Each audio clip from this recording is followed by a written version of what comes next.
Data sufficiency से related third example है यहाँ पे। क्वेश्चन है how is came written in that code language. तो अब हमें बताना है कि केम जो वर्ड है कि उसका कोड लैंग्वेज क्या होगा, उसको कोड लैंग्वेज में कैसे लिख सकते हैं। तो अब हमें ये समझ में आ रहा है कि जो ये क्वेश्चन है ये कोडिंग है, डिकोडिंग से रिलेटेड है। तो यहाँ पर फर्स्ट हमें स्टेटमेंट दी हुई है, we came by car is written as 4928, ठीक है, and can we by car is written as 5802। तो अगर हम फर्स्ट स्टेटमेंट में से देखें, वी केम बाय कार, इसको लिखा गया है 4928।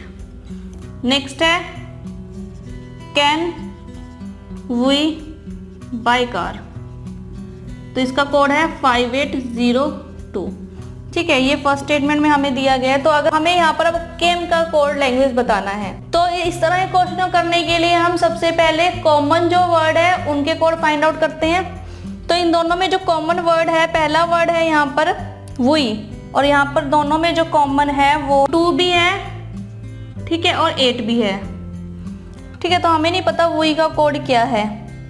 नेक्स्ट कॉमन वर्ड है यहाँ पर कार, तो फिर से यहाँ पे जो दोनों में कॉमन है वो 8 भी है और 2 भी है, ठीक है। तो हमें नहीं पता कि वी और केम का कोड क्या है, ठीक है। लेकिन अगर हम इन दोनों कोड को छोड़ दें, यहाँ पर छोड़ दिया अगर हमने इनको, तो हमारे पास यहाँ पर दो केम वर्ड के लिए 2 कोड बचते हैं, 4 या 9, ठीक है। और यहाँ पर हमारे पास 2 ही वर्ड है, केम और बाय, और यहाँ पर भी 2 डिजिट है हमारे पास 4 और 9। तो हमें नहीं पता कि केम वर्ड का जो कोड लैंग्वेज है वो 4 है या 9 है, ऐसे ही बाय वर्ड का 4 है या 9 है, ठीक है। तो हमें यहाँ पर क्लियर नहीं हो रहा कि केम वर्ड के लिए हम कोड लैंग्वेज को 4 में लिखें और इसको 9 में लिखें, ठीक है। तो फर्स्ट जो स्टेटमेंट है वो यहाँ पर अभी तक क्वेश्चन का आंसर देने के लिए सफिशिएंट नहीं है। नेक्स्ट स्टेटमेंट देखते हैं। सेकंड स्टेटमेंट में कैन कार बी चीप, इसको लिखा गया है 8153 और केम बाय चीप कार, इसको लिखा गया है 9841 के कोड में।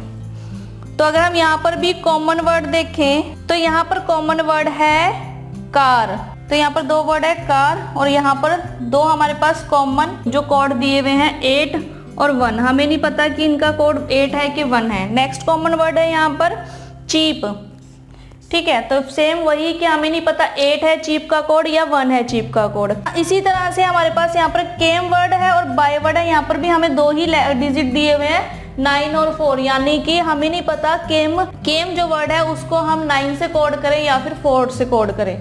तो यहाँ पर भी केम वर्ड को 4 और 9 से कोड किया जा रहा है, लेकिन हमें क्लियर नहीं है, एग्जैक्ट हमें नहीं पता यहाँ पर कि जो केम का कोड है वो 4 ही है या 9 है। तो हमारे पास जो स्टेटमेंट सेकंड है वो भी सफिशिएंट नहीं है क्वेश्चन का आंसर देने के लिए। तो हमारे पास इस क्वेश्चन का आंसर होगा option D, both statement first and second together are not sufficient to answer the question, ठीक है। तो इसका आंसर होगा ऑप्शन नंबर डी।